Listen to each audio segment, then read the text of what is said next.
साथियों, आज से 46 साल पहले 1977 में अमेरिकी स्पेस एजेंसी नासा ने 2 ऐसे अंतरिक्ष यान धरती से रवाना किए थे जिनका उद्देश्य ब्रह्मांड में मौजूद ग्रहों और उसके उपग्रहों के बारे में जानकारी जुटाना और उसके भी आगे जाकर जानकारी हासिल करना है, यानी हेलियोस्फीयर की बाहरी सीमाओं पर या उससे भी आगे की जानकारी हासिल करना है। साथियों, वॉयेजर यान पृथ्वी से भी कुछ ऐसा ले जा रहा था जिससे यदि इस यान का कोई एलियंस जैसी दूसरी दुनिया का सामना हो जाए तो वो उन्हें हमारे पृथ्वी पर पाई जाने वाली मानव जाति के बारे में संदेश दे सके। जी हाँ, ये अपने साथ एक ऐसा ग्रामोफोन जिसके तांबे की गोल्ड प्लेटेड डिस्क जोड़ी गई थी, जिसमें रोते हुए बच्चे की आवाज रिकॉर्ड की गई, पक्षियों, हवाओं, लहरों की आवाजें, विभिन्न तरह के संगीत, तस्वीरों और 55 अलग अलग भाषाओं में शुभकामनाएं रिकॉर्ड करके भेजी गई थी। कुल मिलाकर इसमें हर वह संभव वस्तु रखी गई थी जो किसी को धरती और वहां रहने वाले प्राणियों की जानकारी दे सके। दोस्तों, हम इंसानों ने चांद पर कदम रख लिया है, स्पेस स्टेशन बना लिया है, मंगल ग्रह पर कॉलोनी बसाने की दिशा में काम कर रहे हैं। यहां तक कि सूरज, जिसके कोर का टेम्परेचर 1.5 करोड़ डिग्री सेल्सियस तक है, उसके करीब भी अपने पार्कर सोलर प्रोब नाम का एक स्पेस क्राफ्ट भेज चुके हैं। ऐसे में कहा जा सकता है कि हमने स्पेस को काफी कंट्रोल कर लिया है और उसके बारे में बहुत सारी जानकारी हासिल कर चुके हैं। लेकिन ये बिल्कुल गलत है, क्योंकि आपको जानकर हैरानी होगी कितने सालों से दुनिया भर की स्पेस एजेंसीज के लाखों कोशिशों के बावजूद भी हमने ब्रह्मांड का सिर्फ 4% हिस्सा ही एक्सप्लोर किया है। हालांकि इसके रहस्यों से पर्दा उठाने के लिए हमें आए दिन नए नए स्पेस मिशन लॉन्च करते हुए देखा जा रहा है और इन्हीं मिशंस में से एक था वॉयेजर प्रोग्राम, जिसे 1977 में नासा ने लॉन्च किया था। इस मिशन में 2 स्पेसक्राफ्ट अंतरिक्ष की गहराइयों में भेजे गए थे, जिसमें से एक है वॉयेजर 1 और दूसरा है वॉयेजर 2। दोस्तों, यह स्पेसक्राफ्ट्स ने हमसे अरबों दूर मौजूद दुनिया की ऐसी तस्वीरें भेजी जिसने साइंटिस्ट की नींद उड़ा दी है। लेकिन सवाल यह है कि आखिर वॉयेजर ने ब्रह्मांड में ऐसा क्या देखा? यह प्रोग्राम कब तक चलता रहेगा और ये कब तक हमें दूसरी दुनिया से जुड़ी इंफॉर्मेशन को साझा करता रहेगा? आइए वॉयेजर की नजरों से इस अनजानी नई दुनिया की सैर करते हैं और जानते हैं ब्रह्मांड के कुछ अनसुलझे रहस्यों के बारे में।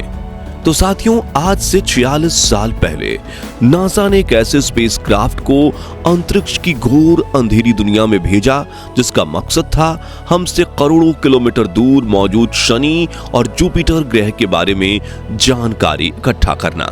साथ ही इसका काम उनके चंद्रमा के बारे में भी जानकारी इकट्ठा करके पृथ्वी पर सैंड करना था। इन सब लक्ष्यों को अपने साथ लेकर वॉयेजर स्पेसक्राफ्ट अपनी मंजिल की तरफ तेजी से बढ़ रहा था और हर गुजरते वक्त के साथ ऐसी तस्वीरें भेज रहा था जिससे ब्रह्मांड का एक ऐसा रूप सामने आया जिसकी हम इंसानों ने कभी कल्पना भी नहीं की थी। वॉयेजर स्पेसक्राफ्ट न सिर्फ दूसरी दुनिया के रहस्यों से पर्दा उठाने के लिए आगे बढ़ रहा था, बल्कि अपने साथ पृथ्वी से भी कुछ ऐसा लेकर जा रहा था जिसे एलियंस को हमारे बारे में संदेश मिल सके। यह अपने साथ एक ऐसा ग्रामोफोन लेकर जा रहा था जिसमें पक्षी, हवाओं, लहरों, अलग अलग तरह के संगीत को रिकॉर्ड किया गया था। इसके अलावा इस गोल्डन ग्रामोफोन में कई तरह की वीडियोस भी डाली गई थीं। आपको बता दें कि वॉयेजर स्पेसक्राफ्ट अपना कंट्रीब्यूशन देने वाले साइंटिस्ट कार्ल सैगन के बेटे निक सैगन की आवाज भी ग्रामोफोन में डाली गई थी, जिसमें वो इंग्लिश लैंग्वेज में एलियन का अभिवादन कर रहे हैं। इसके अलावा हमें नहीं पता कि इंग्लिश, हिंदी या दुनिया की ऐसी कौन सी भाषा है जिसे एलियन समझते हैं। इसलिए इस डिस्क में नासा ने 55 अलग अलग लैंग्वेजेस में भी शुभकामनाएं रिकॉर्ड की थी। वॉयेजर स्पेसक्राफ्ट में भेजे गए ग्रामोफोन को हाई क्वालिटी के तांबे से बनाया गया था और इसकी खासियत ये थी कि ये 1 अरब साल तक इसमें रिकॉर्ड सभी चीजें सही सलामत रहेंगी। आपको बता दें कि वॉयेजर 1 को वॉयेजर 2 से 15 दिन बाद लॉन्च किया गया था और अगर रफ्तार की बात की जाए तो वॉयेजर 2 से बहुत ही ज्यादा फास्ट था वॉयेजर 1। यही रीजन है कि स्पेसक्राफ्ट एस्टेरॉयड बेल्ट के एरिया को बाद में लॉन्च होने के बावजूद भी वॉयेजर 2 से पहले पार कर गया था। करीब 2 साल की लंबी यात्रा के बाद यह स्पेसक्राफ्ट 5 मार्च 1979 को जुपिटर प्लैनेट यानी कि बृहस्पति ग्रह के करीब पहुंचा था और वहां से जुपिटर और उसके चांद की हाई रेजोल्यूशन तस्वीरें खींच के धरती पर भेजी। इस स्पेसक्राफ्ट ने जुपिटर के चुंबकीय क्षेत्र के बारे में जानकारी सेंड की। अपने सफर के दौरान स्पेसक्राफ्ट ने जुपिटर के मून आयो की ऐसी तस्वीर भेजी जिसने सबको हैरान कर दिया। इस स्पेसक्राफ्ट ने आयो पर वोल्केनो होने की पुष्टि की, जिससे साफ होता है कि जिस तरह से हमारी पृथ्वी पर ज्वालामुखी फटते हैं वैसे ही इस चंद्रमा के ऊपर भी विस्फोट होते रहते हैं। वॉयेजर जब जुपिटर के करीब से गुजर रहा था तो उसने कई सारी तस्वीरें भेजी। जी हां, वो 19,000 तस्वीरें थी जो पृथ्वी पर भेजी गई थी, जिससे वहां से जुड़ी कई नई चीजों के बारे में पता चला। जुपिटर को पार करते हुए स्पेसक्राफ्ट सैटर्न यानी कि शनि ग्रह की तरफ चल दिया। काफी लंबी यात्रा के बाद आखिरकार 12 नवंबर 1980 को यह यान शनि ग्रह के काफी करीब पहुंच गया था। अगर हम इसके और शनि ग्रह के बीच की सबसे कम दूरी की बात करें तो वो 1,23,000 किलोमीटर के करीब थी। साथियों, अब हर किसी के लिए शनि ग्रह के आसपास घूमती हुई रिंग एक बहुत बड़ी मिस्ट्री बनी हुई थी, जिसके बारे में वॉयेजर 1 ने कई अहम जानकारियां सेंड की। इतना ही नहीं, इसने एक और नई रिंग की खोज की जिसके बारे में हमारे वैज्ञानिक कुछ भी नहीं जानते थे। यहाँ पर रहते हुए उसने शनि ग्रह के कई चंद्रमाओं की खोज की, जिसमें से एक था शनि का मून टाइटन। जब इस स्पेसक्राफ्ट ने टाइटन की तस्वीर पृथ्वी पर भेजी तो इसने सबको हैरानी में डाल दिया था।